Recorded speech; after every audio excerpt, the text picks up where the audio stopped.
Olá, sejam muito bem-vindos a essa nossa entrevista. Eu, Eli, a Maraísa e a doutora Suzy Kelly. Obrigado, doutora, de aceitar o nosso convite, de estar aqui com a gente. Muito obrigada, é um prazer, vai ser muito bom. Então, nós estamos falando a respeito de casamento, né? Relacionamento entre marido e mulher. Então, nós chamamos a doutora Suzy Kelly porque, sabe, doutora, às vezes as pessoas perguntam pra gente questões de saúde, questões médicas, então, sim, vamos chamar a doutora Suzy Kelly para nos ajudar a responder essas perguntas. Sim, aliás, para que o pessoal que está nos assistindo possa conhecer, doutora, faça uma pequena apresentação, conta para eles, né? A gente já conhece a doutora há muito tempo, apresente-se, por favor. Primeiramente, obrigada, eu achei muito interessante o projeto, a gente falar de família, a gente falar de saúde, a gente falar da parte hormonal. Então, eu sou Suzy Kelly, Lisboa Souza, sou formada em medicina há 25 anos, fiz faculdade na Federal do Rio de Janeiro, a residência médica aqui na Unicamp e o mestrado também. E trabalho com vida humana e sou apaixonado por vida humana e família também. Uhum. E é nossa médica também, nossa médica, isso, da família. Bom, a primeira pergunta, gostaríamos de saber, a doutora indica modulação hormonal? Explica pra gente mais ou menos o que é isso, né? Perfeito. Então, a gente pode falar de duas definições que é muito comum entre as pessoas. A terapia de reposição hormonal, ela vai ser realizada na mulher em menopausa. A menopausa a gente define como 1 ano sem menstruar. Então, quando se completa esse 1 ano que a mulher não tem a menstruação, nós poderemos indicar o TRH, terapia de reposição hormonal. Mas tem certas situações em que essa mulher tem uma oscilação da produção hormonal antes de chegar nesse período de menopausa, que chamamos de perimenopausa, o período que circunda. Nesse período em que tem essas oscilações hormonais, que diminuem essa produção, você pode ter sintomatologia. Então, fadiga, cansaço, pode ter os calores que são bastante comuns. Isso já são evidências clínicas de que já está ocorrendo um declínio hormonal, uma diminuição. Só que isso não é constante, ele pode melhorar e piorar. Nesse caso, a gente vai estar usando a modulação hormonal. Então, a diferença que a gente tem é que na terapia de reposição hormonal, TRH, é quando nós instituiremos, quando você tem a menopausa, e quando você está nessa oscilação, que a gente chama de perimenopausa, o período ao redor da menopausa, a gente usa a modulação hormonal. E ela pode ser, sim, benéfica, porque a gente traz qualidade de vida para essa mulher. Então, para que essa sintomatologia não possa ser um problema para ela e para a família também. Legal. E doutora, falando sobre, né, família, no caso o casal e a sexualidade, quais fatores podem interferir na falta do desejo sexual e o que pode ser feito em relação a isso? Primeiro, a gente conseguir definir, né? A falta do desejo, ele pode vir momentaneamente, e isso pode ser até comum. Quando a gente fala que é momentaneamente, um dia mais intenso de trabalho, talvez um familiar na família que esteja doente. Então, isso tudo pode ser que esse desejo e essa libido possam ser diminuídos. Então, isso pode ser transitório. O que não é comum, isso não é fisiológico, não é natural. Quando não há libido, quando não há o desejo.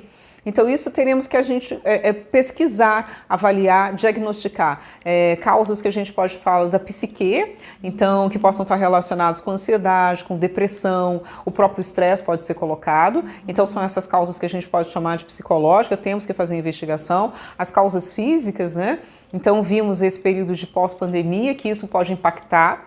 Então, o Covid trazendo esse quadro inflamatório, isso expressa uma fadiga e um cansaço para o corpo que pode exacerbar e pode se manifestar com o quê? Com uma falta de desejo, falta de libido. E tem algumas causas orgânicas. A gente sabe que dentro da endocrinologia, o hipotiroidismo, que é a diminuição do hormônio tireoidiano, pode levar a uma diminuição da libido. O próprio quadro do estresse, que a gente acabou falando, que está ligado com o hormônio cortisol, pode desencadear esse quadro. Aumento de prolactina. Então, a gente vai fazer essa investigação de diminuição de libido, as questões do psique, da mente, as questões orgânicas, por exemplo, doenças não compensadas, uma pressão alta mantida. Isso pode levar também a uma alteração vascular, uma fadiga, um cansaço, que vai levar também a diminuição de libido. Então, a gente tem que pesquisar em todas as esferas. O que é importante para o casal? Não se acostumar, não achar que isso vai ser uma rotina e que isso vai ser o normal da relação entre o casal. Não é. Tem que estar procurando esse desejo, tem que estar procurando esse libido, sim.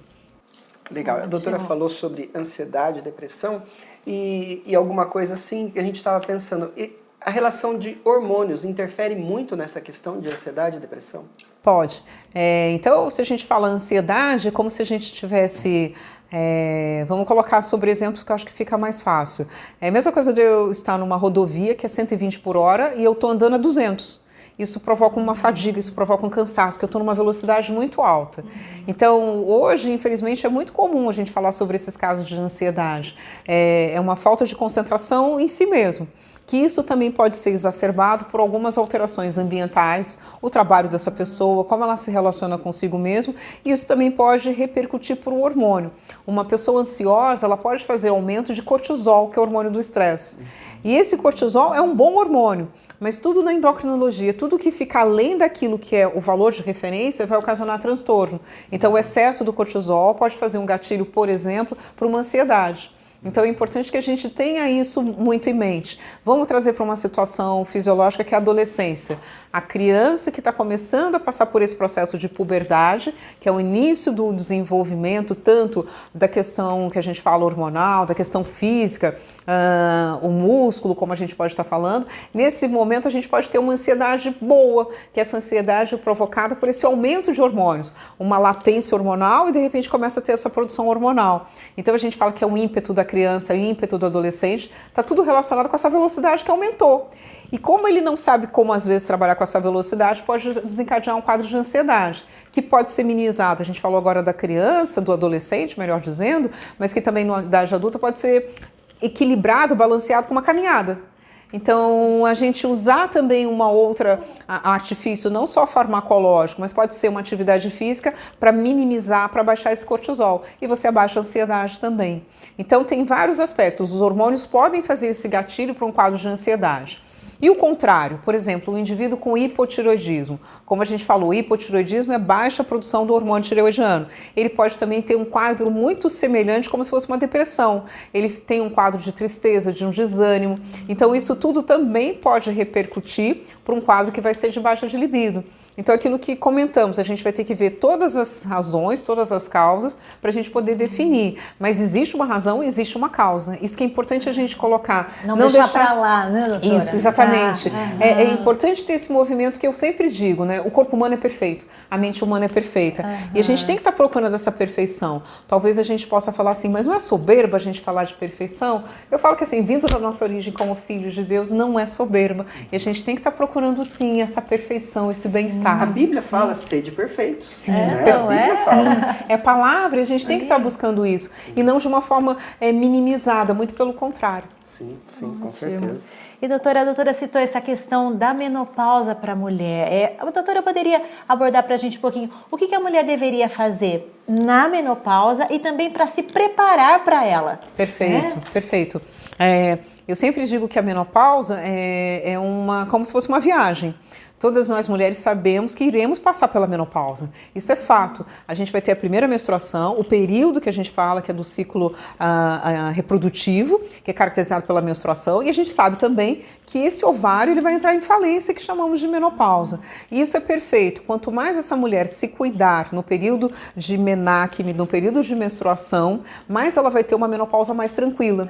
Então, do que a gente quer falar? Se essa mulher passa pela vida não cuidando da sua casa, não cuidando do seu corpo, com ganho de peso, alterações articulares, o fator menopausa vai piorar sem dúvida alguma. Então, peso tem a ver com a menopausa. Então, vamos imaginar, os hormônios nos dão velocidade de vida, nos dão bem-estar, nos dão disposição. A partir do momento que começa a diminuir essa produção hormonal, terei fadiga. Agora, vocês imaginem uma fadiga numa pessoa com sobrepeso ou obesidade. O quadro de fadiga, de cansaço que essa pessoa vai ter, que essa mulher vai ter, vai ser muito maior. Sabemos que na menopausa, pela redução do estradiol, as articulações costumam ficar secas. E é muito comum um quadro de artralgia, dores na articulação por diminuição desse estradiol. Então você imagina, se essa pessoa tiver um processo de sobrepeso ou obesidade, mais uma vez sobre essa articulação e redução hormonal, ela vai ter uma sintomatologia muito maior.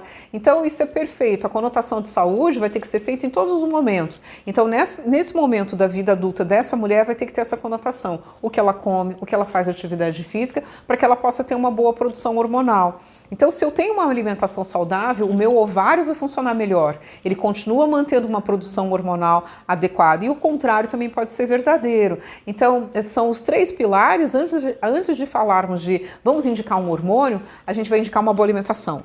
Antes de falar que a gente vai indicar o hormônio, a gente vai falar de atividade física.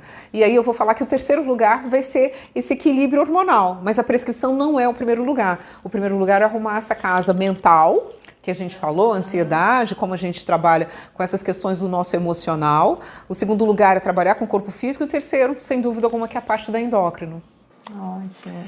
A gente sabe que mais de 10% da população sofre com o tal do diabetes, né? O diabetes mellitus, que é o mais comum.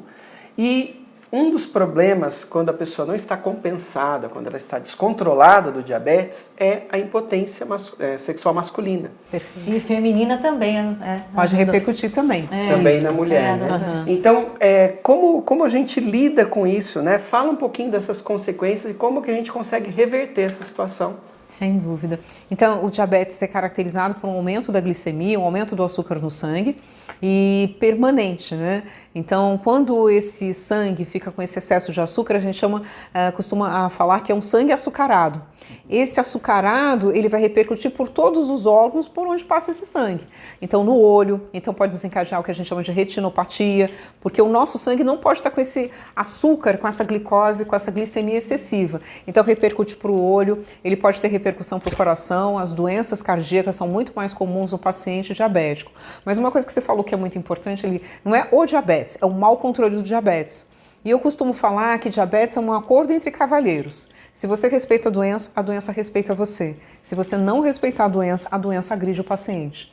Então precisa desse entendimento. E como é que a gente vai fazer o controle, uma vez que tenha sido feito o diagnóstico de diabetes, para a gente não ter essas manifestações? É autocuidado, é cuidar de novo da alimentação. Então, hoje a gente tem muito mais conhecimento, então não é tirar o carboidrato, o arroz, a batata, o macarrão, mas comer com elegância, na quantidade certa. Não comer 2 carboidratos na mesma refeição. Isso tudo é importante, ou seja, não associar o arroz e o purê de batata que a gente faz. Não vai poder fazer? Não, mas você pode comer o arroz um dia e o purê de batata no outro dia, mas não pode juntar, porque são 2 açúcares. E o diabetes, ele tem o quê? Dificuldade para metabolizar esses carboidratos. Então, se eu me alimento com muito carboidrato, a glicemia aumenta. E vai ter todas essas repercussões negativas. Mas hoje eu falo que é muito triste quando você ouve alguém dizer sobre doença na retina, sobre uma doença do coração, alterações dos nervos, né? Essa glicemia alta, ela vai acometer também o sistema de nervos periféricos, então pode dar o formigamento, que é bastante comum nessa população. E quando a gente fala do setor vascular, o aumento da glicose, do açúcar no sangue, altera a vascularização. Por isso que pode ocorrer para os homens a alteração, a impotência sexual é muito comum. Mas eu insisto, não tenhamos mais o conceito que é do diabetes, é o mau controle do diabetes. E para as mulheres, o que isso também pode ocasionar na esfera sexual? Essa glicemia aumentada, o nosso organismo glicando, açucarando, ele repercute para a fadiga, ele repercute para o cansaço. E uma pessoa cansada, fadigada, ela não vai ter libido. Mas, gente, ela não vai ter libido não só para a questão da sexualidade, ela deixa de ter libido para a vida, estado de ânimo, de disposição e, consequentemente, também para a esfera sexual. Então, por isso que é muito cuidado a gente alertar as pessoas que não precisam ter medo do diabetes, mas elas precisam ter medo do não cuidado, da não ação, de não ter atitude sobre o diabetes. Legal, sim, legal. Sim. E houve uma pergunta também que nós recebemos, doutora, em relação a essa questão da reposição hormonal, né, da utilização dos hormônios. Qual a relação dos hormônios e o câncer, né? Boa pergunta, né? É muito comum e a gente acaba tendo que ter esse cuidado em alguma meia hora explicar para os pacientes que o hormônio não é sinônimo de câncer, né? Estávamos aqui conversando, se a gente for ver um adolescente de 14 anos, os meninos, a testosterona, que é o hormônio produzido pelo testículo, ela pode chegar a um nível normal em torno de 900. Às vezes você pega alguns meninos fazendo um nível de testosterona de 1.100. E nesse menino vai ter câncer, meu Deus do céu, de testículo? Não tem. Então é isso que a gente quer colocar. Não é essa estrutura, somente o hormônio que faz o câncer. O que a gente tem que estar atento? Isso eu sempre comento. Por exemplo, o quadro de sobrepeso, obesidade, ele pode fazer gatilho para o câncer, porque produz um processo inflamatório. Essa inflamação cria um ambiente endógeno, um ambiente interno celular muito ruim, que pode proporcionar uma atipia celular, uma célula não adequada, e essa atipia celular faz o gatilho para o câncer. Então, na verdade, hoje nós estamos expostos a muitas situações, e principalmente o sobrepeso e obesidade, desencadeando uma série de fatores de doença. Então, é importante que a gente coloque o hormônio, o hormônio dá câncer, é impossível. É isso que eu falo, o hormônio faz parte do nosso start, da infância para a idade adulta. Então, seria impossível que tenhamos no nosso corpo uma ameaça. Então, o hormônio vai nos ameaçar? Não, mas a gente vai precisar cuidar dessa saúde como um todo. Obviamente que a gente sabe, histórico de câncer familiar, no câncer de mama para as mulheres, teremos que tomar cuidado com essa mulher e teremos que fazer uma nova abordagem para ela. Então, quando a gente fala de hormônio e câncer, tem que ter a conversa, a história dessa pessoa, a história patológica, a história familiar, para a gente poder saber se há uma ligação. Mas não esquecer desses fatores ambientais, hoje é uma preocupação muito grande para a gente. O sobrepeso e a obesidade podem ser fatores de risco para câncer de mama, né? E é interessante, né, esses fatores, a gente vê muitas pessoas que fumam, que bebem, exageram no álcool, e isso também causa problemas sérios para a saúde, né, doutora? Sem dúvida alguma, né? Então, quando a gente fala do tabagismo, quando a gente fala do etilismo, eles vão alterar de toda a forma da nossa fisiologia.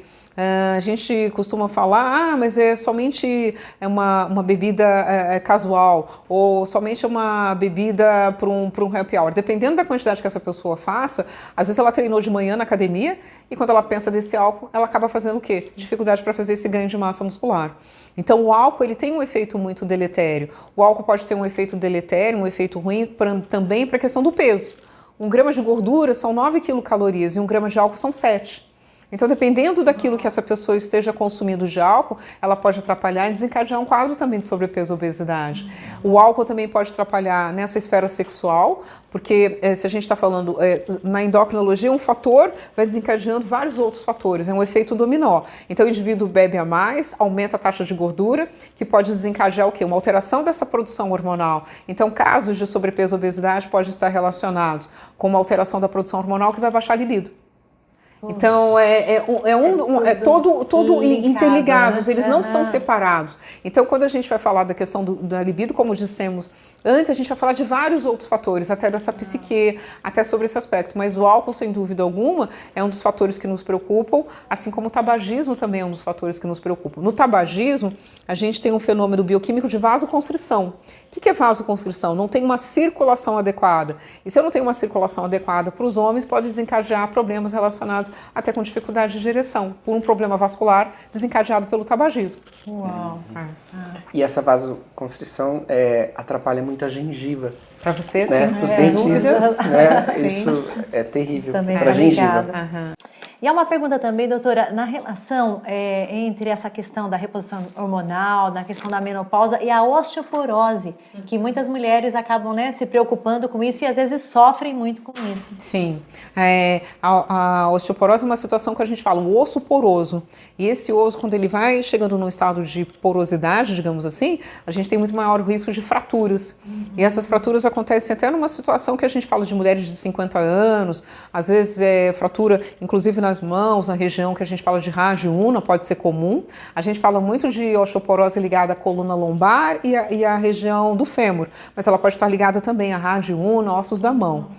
E por que acontece a osteoporose? A redução do estradiol, que é o hormônio feminino, ele vai impactar nessa questão do metabolismo ósseo. Então, o estradiol mantém o nosso osso rígido. Então, ele mantém o nosso osso adequado, porque ele capta o cálcio e mantém esse cálcio no osso. Se vai declinando o nível de estradiol, essa mulher pode evoluir num primeiro momento para osteopenia, osso fraco, se não cuidar. E como é que é esse cuidado? De novo, é o que você come. Então, a gente fala sobre as questões dos alimentos que tenham cálcio. Às vezes a gente fala muito do leite, hoje o nosso leite, infelizmente, tem a questão da sensibilidade e intolerância à lactose, mas a gente pode falar de brócolis. O brócolis é uma fonte de cálcio. A gente pode falar da sardinha, uma fonte de cálcio. Então, a gente tem que pensar nesse equilíbrio. Então, o ponto 1, quando a gente vai pensar numa osteopenia ou osteoporose, é alimentação. Segundo, atividade física. A gente fala muito hoje da questão da musculação. A musculação, e eu vou colocar aqui um parênteses, talvez a gente tenha que pedir desculpas. Na nossa época, a gente falava, quando a gente acabei de fazer residência, falava muito de hidroginástica para osteopenia e osteoporose. Quem não pegou essa declaração? E hoje a gente sabe que ela é insuficiente. Para a osteopenia e osteoporose, eu preciso de resistência. E a fluidez da água não tem essa resistência. Então, eu não faço músculo, que eu não faço osso. Uau. Então, por isso que hoje, também, quando a gente pensa em o que posso fazer para tratamento dessa osteopenia e osteoporose, é a musculação. E o terceiro ponto, que é o endógeno. A vitamina D vai poder ajudar, a terapia de reposição hormonal pode ajudar. Então, Quando falamos da terapia de reposição hormonal, a gente fala do osso, a gente fala da questão cardiovascular. Sabemos outro ponto, a redução do estradiol, do hormônio feminino, pode impactar no colesterol. Então, o aumento do colesterol pode ocorrer e às vezes a gente vê algumas mulheres preocupadas, mas eu nem mudei a alimentação e o colesterol está aumentando. Mas ela pode ser consequência da redução do estradiol. E o que a gente pode estar fazendo isso? De novo, cuidando da alimentação e cuidando da atividade física. Então, hoje é um problema de saúde, sem dúvida alguma, esses casos de fraturas espontâneas ou um pequeno... a pessoa escorregou e teve fratura? Como assim? Pode estar sendo desencadeado por um quadro de osteopenia no início e que pode evoluir para uma osteoporose. Aí o estradiol, ele tem uma recomendação também nesse sentido. A doutora falou a respeito de exercício físico, tem falado, né? Mas as pessoas perguntam, mas quanto que eu tenho que fazer de exercício físico? É todo dia, 3 vezes por semana? Fala um pouquinho pra gente, doutora. Sem dúvida alguma que o exercício físico, eu falo que assim, é uma forma de a gente construir saúde. Então, quando a gente fala de saúde, não é somente prescrever medicamentos. Eu falo que saúde começa no primeiro andar da casa, que é o que você come. O segundo andar da casa é o teu corpo físico, então tem que treinar. Isso que é muito interessante, né? E quando que a gente fala de frequência, eu falo que são números. Então eu tenho 30 dias no mês. Então o que a gente pode estar falando? De 20 dias pelo menos eu tenho que treinar. Então, isso é importante, porque 20 dias treinando e 10 em repouso significa dizer que o seu corpo entenderá que ele precisa ter esse movimento, essa energia. Eu falo que assim, no melhor das hipóteses, eu falo que pelo menos 25 dias em treinamento e 5 dias em repouso. Então, o que seria isso que a gente pode estar falando? Se eu treinar de segunda a sexta-feira, 5 dias na semana, multiplicado por 4 semanas, que é um mês, a gente está fazendo 20 treinos e 10 dias eu estou ficando parada. Precisa muito dessa frequência, porque senão fica uma informação na segunda e na sexta-feira faz exercício. O corpo não entende esse movimento, não faz essa comunicação. E essa comunicação precisa de frequência. Relacionar, se a gente não precisa dar atenção ao relacionamento, então para a gente fazer atividade física, precisa dessa frequência também, né? Tá. E é importante não só atividade aeróbica, né? Perfeito. Fazer... A musculação também. E o que seria a próxima pergunta? Porque perguntaram pra gente assim, doutora, para perder peso, né, para ter a saúde, eu faço aeróbico ou musculação? Qual é o melhor? Tá. A gente vive numa sociedade que eu falo que a gente está num modelo binário, sim ou não. Aí eu vou falar para vocês assim, é os dois. Tá. Não dá pra gente separar. A atividade aeróbica que a gente falava, a caminhada, a esteira, a bicicleta, vai nos ajudar no metabolismo oxidativo, para queima de gordura. E quando eu estou falando da musculação, eu estou fazendo anabolismo, construção de massa magra, que é o músculo. E esse músculo gerencia a queima de gordura. Esse músculo ajuda no metabolismo. Então, o músculo é aquilo que a gente conversa, é a organela que tem a mitocôndria. Lembra da biologia? A mitocôndria que faz ATP, que produz energia. Se eu vou perdendo a minha massa muscular, eu vou perdendo energia. E se eu vou perdendo energia, isso vai repercutir para o metabolismo basal. A taxa metabólica basal, que é a velocidade que o nosso corpo trabalha, fica baixa. Então, por isso que eu preciso ativar essa musculatura. Não são excessos e não conseguiremos esses excessos, mas é ter uma frequência da musculação, tanto para membro superior quanto para membro inferior. A musculação, sim, hoje é muito isso contundente, isso já é prova de estudos, de artigos científicos, que a musculação pode nos ajudar por esse mecanismo. Aumenta a massa muscular, que aumenta o nosso poder de queima. E melhorar o metabolismo basal. Hoje se fala muito a respeito de qualidade de sono. Que a qualidade de sono interfere muito na vida como um todo. Não só na vida do casal, na vida sexual do casal, mas na vida como um todo, na nossa saúde como um todo. E está se falando muito sobre usar melatonina. Fala um pouquinho pra gente, doutora. Perfeito. Sem dúvida, a gente fala que essa qualidade do sono interfere no meu amanhecer. Então, se eu faço 8 horas de sono, 7 horas de sono, mas eu não tenho qualidade desse sono, o que a gente chama de definição sobre a qualidade do sono? O tempo que eu demoro para adormecer. Eu deitei na cama às 9 horas da noite, eu vou dormir às 10. Isso gera um estresse, aumenta cortisol, que a gente já falou sobre o hormônio do estresse. Então, precisa ter uma qualidade. O gatilho do sono, deitar na cama e dormir, e a manutenção desse sono. Se eu faço esse sono muito picado, eu não tenho o reparo adequado. O sono a gente pode falar que ele vai ser dividido em sono superficial, sono profundo e o sono REM, que a gente fala que é o sono de movimentos rápido dos olhos. E esse sono REM, que é o último, é que vai dar essa capacidade de recuperação. E durante a nossa noite, aí a gente fala das horas de sono, eu tenho que ter pelo menos aí 2 a 3 episódios de sono REM, para que eu possa dizer que eu amanheci adequadamente, que eu amanheci bem. Então isso é ponto fundamental. E hoje que a gente fala, eu digo que assim, eu sou um pouco antiga, então tudo é remédio agora para a gente utilizar. Mas se a gente for falar há 20 anos, 30 anos atrás, que a gente não tinha tanta luz, não tinha tanta essa coisa do celular, as pessoas dormiam melhor. Então, o que acaba acontecendo? A iluminação, o hábito de levar para a cama, isso aí fica para os casais, celular no banheiro, celular na sala, mas não coloca isso para o seu quarto. Procura higienizar esse ambiente. Então, diminuir um pouco dessas questões do estímulo. A melatonina é produzida pela glândula pineal e ela precisa de ambiente escuro. Então, talvez uma das razões que as pessoas não estão conseguindo dormir, porque está com uma luz, um holofote, aquela luz de stand-by da televisão, isso tudo vai atrapalhando a fisiologia e cada vez mais a gente vê muitas pessoas com queixas sobre a questão do ritmo do sono e que pode levar à ansiedade. Existem estudos que mostram que pessoas que não têm um sono adequado, elas fazem um gatilho de hunger, né, de faminto. E quando essa pessoa está sobre esse gatilho do faminto, ela não vai falar que ela vai comer um brócolis, um pé de alface. Ela vai comer uma bolachinha recheada, um chocolate na calada da noite, né? Então, se você tiver, né? Eu falo que aí o perigo... Assaltar a geladeira. Mas porque fez esse gatilho de sono não reparador. E aí vai para os snacks, vai para as coisas pesadas. Então, quando eu falo... A gente consegue ver quem tem boas intenções no supermercado, vendo o carrinho dessa pessoa, né? Você está cheio de guloseima, mas essa pessoa não tem boas intenções com o seu corpo. E esse gatilho a gente tem que estar tomando cuidado, é uma escolha e a gente tem que estar com o objetivo de ter essa qualidade de sono. O sono que a gente fala de reparador não é somente dormir 8 horas por noite. Às vezes pode até ser 7 horas de sono, mas ele tem que ter essa qualidade do sono superficial, o sono profundo e o sono REM. Por exemplo, dependendo do que você também come à noite, isso é uma coisa que é muito importante, a gente estava falando, alimentos muito pesados à noite, você vai, primeiro, né, dificultar o processo digestivo, porque você vai ter um sono ruim, qualidade do sono ruim. Engorda mais, não é, doutor? Engorda mais, sem dúvida alguma, porque à noite eu preciso de alimentos que facilitem a minha digestão, eu não posso dar trabalho para o meu corpo. A ideia é que eu possa, minha mente, ter decisões, escolhas adequadas para a gente poder falar de saúde. Então, o sono vai interferir com o que você comeu à noite, o sono vai interferir com o grau de estresse, obviamente, que você esteja passando. Esses estímulos de luz também podem nos atrapalhar bastante. Então, a melatonina eu vejo, infelizmente, como essa questão que as pessoas colocaram, como uma receita de bolo. Todo mundo precisa tomar melatonina? Não. Não é verdadeiro. A gente pode fazer de outros aspectos para que possa ter esse gatilho do sono.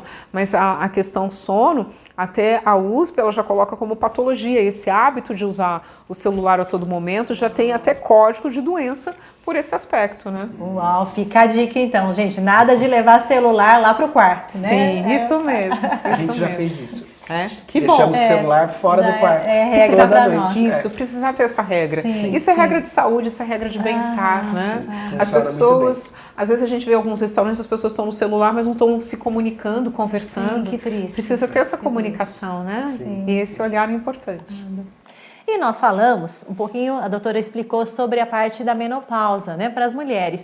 E doutora, mas e para os homens, né? Costumam falar da andropausa, muitos homens costumam dizer, não, isso não existe para os homens. Que história é essa, doutora? Existe, não existe? O que os homens também precisam fazer? Então, existe sim, sinto informar a vocês. Existe, e é uma situação clínica que a gente precisa abordar. Quando a gente fala na endocrinologia, por mais que a gente possa falar, como a gente comentou agora, diabetes, nem todo mundo vai ter a mesma apresentação do diabetes. A menopausa, nem toda mulher vai ter a mesma apresentação. E os homens também.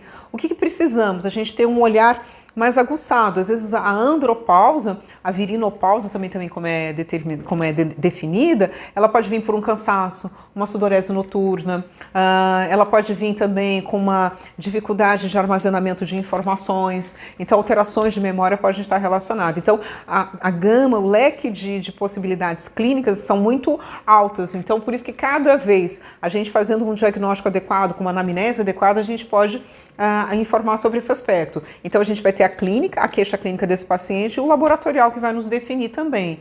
Às vezes, infelizmente, o que a gente vê, tanto para os homens quanto para as mulheres?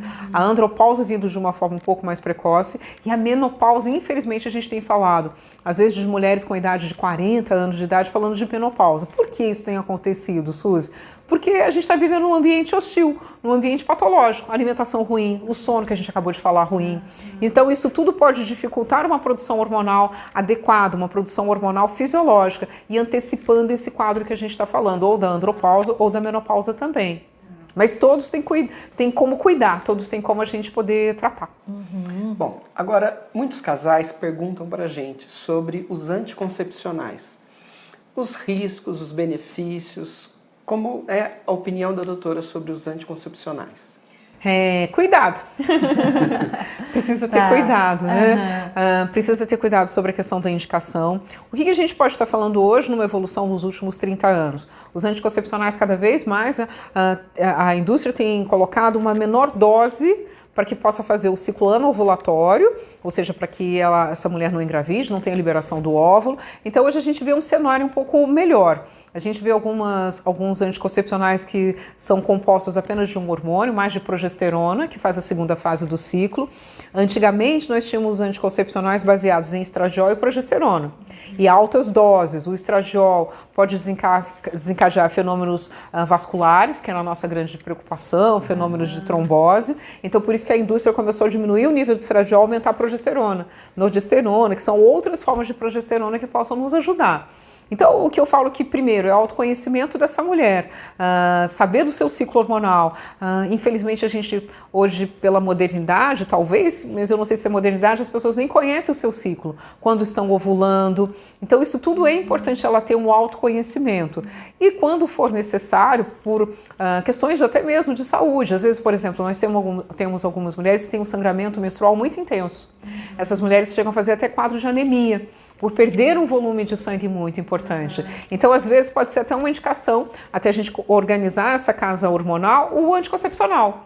Então, pode ter uma outra indicação que não seja somente como uma forma de anticoncepção, mas que eu acho que é o mais importante, procurar o seu ginecologista e conversar sobre que forma, quando pensamos em anticoncepcional, que pode ser utilizado, e que forma a gente também pode trabalhar com esses anticoncepcionais, né? Mas precisa de um diálogo, precisa de um diagnóstico, uma indicação precisa. Não pode ser feito de uma forma mais aleatória, né? Sim, sim. Dentro ainda desse assunto, doutora, especificamente sobre o DIU, né, que existe aquele que é utilizado hormonal e também aquele de cobre, né? O pessoal pergunta, é indicado, não é? Tem alguma restrição? Muitos perguntam até em relação à questão de ser abortivo ou não, há uma controvérsia. O que a doutora fala pra gente sobre isso? Então, pensando num segundo momento, a gente tem o dispositivo intrauterino, que é o DIU. Então, a gente tem o químico, que muita gente conhece, o Mirena, um dispositivo que tem uma duração de 4 anos, ele é a base de progesterona. Então, é um outro formato que a gente pode trabalhar. Às vezes, para mulheres, mais uma outra indicação que pode ser quadro de endometriose. Então, às vezes, nos quadros de endometriose, a gente tem que suspender essa menstruação. Então, pode ser uma indicação do DIU. Aí eu vou usar a forma química. Ele é químico porque ele é um hormônio sendo liberado gradativamente. Eles também têm feito algumas modificações desse de progesterona com dose, que é uma progestágeno, que a gente fala, parecido com essa progesterona, mas a intenção dele é a progesterona. Quanto mais alto o nível de progesterona, menos você ovula e você não produz o sangramento. E tem o dispositivo físico, o físico que exerce uma barreira, que você comentou que é o DIU de cobre. Hoje também já tem uma outra versão do DIU de cobre, que ele é menos irritativo. Era muito comum essas mulheres com o uso do DIU de cobre apresentarem um sangramento uterino bem importante, principalmente nos primeiros 2 meses, porque sem dúvida alguma, um objeto que o nosso organismo reconhece como estranho. Então, ele pode provocar esse quadro de irritabilidade, digamos assim, e provocar o sangramento. Mas, na verdade, mais uma vez, cada caso é um caso. A gente não pode generalizar, mas o dispositivo intrauterino DIU, ele pode ser sim uma repercussão e pode ser também uma indicação segura.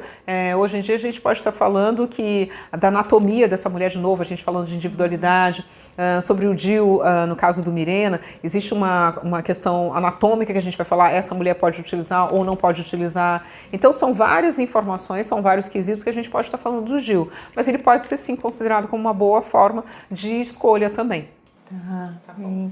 E dentro já, né, desse assunto, falando do contraceptivo, aí agora a gente vai falar sobre a gravidez, né? Essa questão, essa mudança hormonal que acontece na mulher, doutora, né, na gravidez, e inclusive essa questão que tem sido até um tanto quanto comum da depressão pós-parto, né? O que a doutora Conta pra gente sobre isso. Eu falo que é um momento lindo da vida de uma mulher, então a gestação é um momento que inunda tanto essa questão hormonal. A gente fala, dependendo do laboratório, a gente pode falar que o nível de progesterona na fase lútea, que é a fase que mais a gente produz a progesterona, a ovulação, pode chegar a 1.200 e uma mulher em gestação pode chegar a 10.000. Então é uma avalanche hormonal. E a progesterona, eu falo que é o hormônio da mulher orgulhosa, proud, né? Cheia de si. Tanto é que a mulher em gestação, ela muda até a postura, né? Ela abre o tórax, né? Ela abre a base para poder pisar melhor. Então é fantástico. Mas, porém, a gente tem visto, e não é incomum, eu tive recentemente uma experiência com uma amiga até, em que no pós-parto ela só chorava, ela entrou num processo de uma ansiedade muito importante por esse declínio hormonal, porque em 9 meses com essa placenta e essa produção do hormônio que é progesterona, depois ele passa a ser chamado de lactogênio placentário.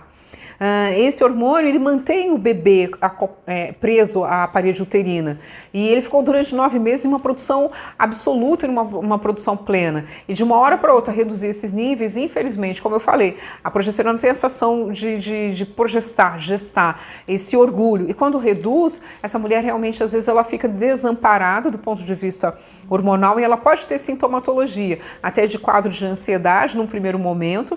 Essa ansiedade, como a gente falou, trabalhar numa velocidade exagerada, a 150 por hora, e de repente ela pode evoluir desse excesso de velocidade a um quadro de depressão. Aí ela fica letárgica. E o que a gente pode estar fazendo é tratar. Então hoje já se fala muito bem sobre os tratamentos, em alguns casos até mesmo com antidepressivos, e em alguns casos a gente pode também tratar com essa progesterona. Modular essa redução abrupta, fazer com que ela não haja uma redução tão rapidamente assim. Então tem que tratar, e hoje não é muito bem falado, embora o número de casos estejam aumentando, porque é muito contraditório. Se ela acabou de ter bebê, e foi tudo que ela desejou durante 9 meses, como é que ela pode estar chorando? Como é que ela pode estar tendo dificuldade de lidar com essa maternidade? Mas pode ser uma questão hormonal desencadeando esse quadro clínico e que precisa cuidar, precisa tratar, literalmente. E foi interessante que a doutora até comentou com a gente que nessa questão, né, dessa pessoa conhecida, que a doutora tratou e houve um resultado muito... Em 24 horas essa pessoa voltou a ser quem era ela. É uma pessoa extremamente ativa, uma amiga, como eu falei, que tem um humor absoluto e para mim causou até uma surpresa. E às vezes até a gente se depara, mas será que é? Mas a gente reintroduzindo essa parte hormonal, como ela melhorou. E é muito rápido, 24 a 36 horas ela já estava bem, amamentando, com um sorriso e plena da sua maternidade. Então é algo que a gente tem que estar colocando porque pode ocorrer. Sim, sim. Ótimo. E muitos pais, eles sentem uma diferença nos filhos quando eles entram na adolescência. E então a gente sabe que muitas vezes é por alterações hormonais. Conta pra gente alguma coisa sobre isso, doutora. Essa transição, né, a gente falou já de menopausa, andropausa, virinopausa, mas vamos falar do início. Sim. O início que a gente chama esse período de puberdade, esse período que a gente tem alterações até mesmo da questão cerebral, porque existem receptores hormonais a nível cerebral e até mesmo o que vai acontecer com o corpo. Então, quando a gente tem... E isso é tudo muito lindo. Antes da gente falar de puberdade, existe um fenômeno dentro da endocrinologia que a gente chama de pubarca. É a glândula adrenal que começa a produzir esses hormônios masculinos até chegar, um momento posterior, à produção pelas gônadas masculinas e femininas. Mas antes que tenha esse momento individualizado para as meninas através do ovário e para os meninos através do testículo, a gente tem a adrenal, a glândula que fica em cima do rim, o adrenal, que emite essa produção hormonal, para já começar a ter uma adaptação. Então, não é incomum e também não pode ser descrito como não ocorre, e é verdadeiro, é essa mudança de uma velocidade. O menino que estava com, sei lá, vamos brincar, né, 50 km por hora, de repente ele quer ter a velocidade de 110 por hora, né? Essa velocidade impacta no ato, no ímpeto. Então, é aquele menino quietinho, de repente ele começa a falar, ou ele fica mais introspectivo também, porque ele não consegue se definir o que está acontecendo com ele. Então, é algo que a gente tem que ficar muito atento e recomendar, mas eu digo que assim, mais uma vez, a alimentação saudável, esse impacto hormonal dessa infância para a adolescência, ele não é tão impactante, ele não vem com um impacto tão severo no sentido negativo. Ele vem com um impacto positivo, aquele menino que passa a ser um rapazinho, ele quer brincar, ele quer ter mais energia, ele quer ter mais atitude. Então, realmente ocorre esse pico hormonal estabelecendo. Por que pode ter esse quadro? Às vezes associado com ansiedade, um nervosismo, irritabilidade, porque tem receptores cerebrais também. Está acontecendo uma mudança. Está acontecendo uma mudança. E é muito comum isso a gente falar. Então eu falo que com uma boa educação também, né? Moleque sossega o papo. Mas é importante, inclusive, doutora, que os pais entendam isso, porque muita gente pode interpretar isso como uma rebeldia, Sim. né? Como algo assim que, de repente ele era tão bonzinho, como a doutora falou, né? E agora tá... Mas não, é uma parte de transformação que tem que ser entendida. É claro que tem que ser dosada, sim, né? Com certeza. Os exageros, mas que, tipo assim, não é mais a criança, ele está mudando. Sim, né? Essa mudança é um fato. Né? É um fato. E mais uma vez eu falo que a gente pode ter ferramentas, por exemplo, essa ebulição, essa energia toda, vai correr, moleque. Vai fazer uma atividade física. Sim. Então você abaixa, você faz o equilíbrio sobre esse aspecto. Mas é algo que a gente tem que estar realmente atento, que pode acontecer na nossa casa, essa criança tem essa modificação. E da mesma forma vocês vão poder observar que também há uma inconstância. De repente ele está a 100 km por hora, daqui a pouco ele está introspectivo, daqui a pouco tem mais sono.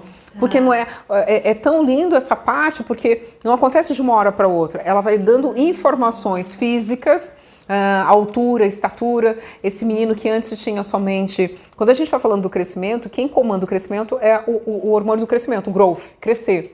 Mas quando eles começam a ter uma pequena produção da testosterona para os meninos e do estradiol para as meninas, eles fazem um estirão de crescimento. Aí ocasiona o quê? A junção desses dois hormônios sobre a epífise óssea, sobre o osso, fazendo esse esticar. Por isso que tem um crescimento da infância, do bebê, até a primeira infância, através só do hormônio do crescimento, e depois vem os hormônios sexuais, testosterona para os homens e estradiol para as meninas, fazer o estirão. Então esse estirão, a gente tem mais sobre esse aspecto, a sonolência. Por quê? Porque ele está crescendo. Então o corpo automaticamente resolve, entre aspas, dando um pouco mais dessa sensação de sono, de reparação para eles. Os meninos às vezes podem ocorrer dor no joelho, dor na região lombar, mas esse crescimento, se a gente for falar, tem muitos meninos que crescem nesse período 16 centímetros no ano. Uau! É lindo isso, mas ao mesmo tempo isso impacta sobre essa questão óssea, sobre essa questão da articulação, articulação de joelho, as epífises ósseas. Mas isso tem que ser colocado como é um momento que essa criança, esse adolescente, né, pode ser chamada, essa puberdade, com mais cuidado sobre a alimentação e atividade física. Sim. Uma coisa que as pessoas muitas vezes confundem, acham que testosterona só tem em homem. Sim. E o estradiol é só para mulher. Mas não é bem assim, né, doutora? Boa pergunta. Excelente, é isso mesmo. Dentro da fisiologia feminina, nós temos predomínio dos hormônios femininos, estradiol e progesterona, e a gente tem um pouco do hormônio masculino, que é representado pela testosterona. Outro aspecto, a gente também tem dihidrotestosterona, que é um outro hormônio masculino, em proporções menores, obviamente. Mas temos o que nos dá um ímpeto, o que nos dá disposição. E outro aspecto que é importante, a testosterona não é só um hormônio sexual, mas através da testosterona eu também tenho ímpeto, eu tenho vontade de trabalhar, eu tenho disposição, eu tenho estado de ânimo.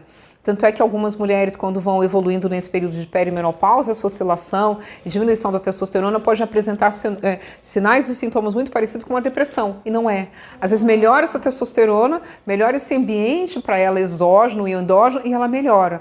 Então isso é pertinente. E do outro lado também, os hormônios têm um predomínio da testosterona sem dúvida alguma, mas existe o estradiol também, que é o hormônio feminino e uma menor produção. Então os hormônios masculinos, testosterona total e livre, a dihidrotestosterona que vai ser produzido, o DHEA, e também tem o hormônio feminino. Esse aqui é o equilíbrio. Então, na verdade, nós temos as duas composições, o predomínio feminino nas mulheres, mas tem um pouco do masculino, e nos homens o predomínio masculino com um pouco também desse hormônio feminino. Essa é a fisiologia normal. Então, todos nós, homens e mulheres, teremos os dois hormônios na sua proporção, respectivamente, para homens e mulheres. E a importância deles estarem em equilíbrio, né? Para que a pessoa tenha um estado geral de saúde adequado. Sim. Isso mesmo. Que ótimo. Então, nós gostaríamos muito de agradecer a doutora esse tempo, esse período que esclareceu, né, muitas dúvidas que nós recebemos. Se você tiver alguma dúvida, pode perguntar aí, que a gente vai encaminhar, né? Sim, a pergunta para a doutora. E se quiser também uma consulta, a doutora faz teleconsulta. Também fazemos. Então, se você não é de Campinas, a doutora é em Campinas, se você não é de Campinas, gostaria de fazer uma consulta também, Vamos colocar um telefone, fala um telefone que a pessoa pode entrar em contato. A gente está no 98-345-0016. Isso, é o WhatsApp também? Isso, o WhatsApp também. Então, depois a gente anota embaixo lá, põe o telefone. Porque se você quiser, né, uma consulta, alguma coisa, pode nós recomendamos, né, Maraísa? Com certeza, vai ser bênção para a sua vida.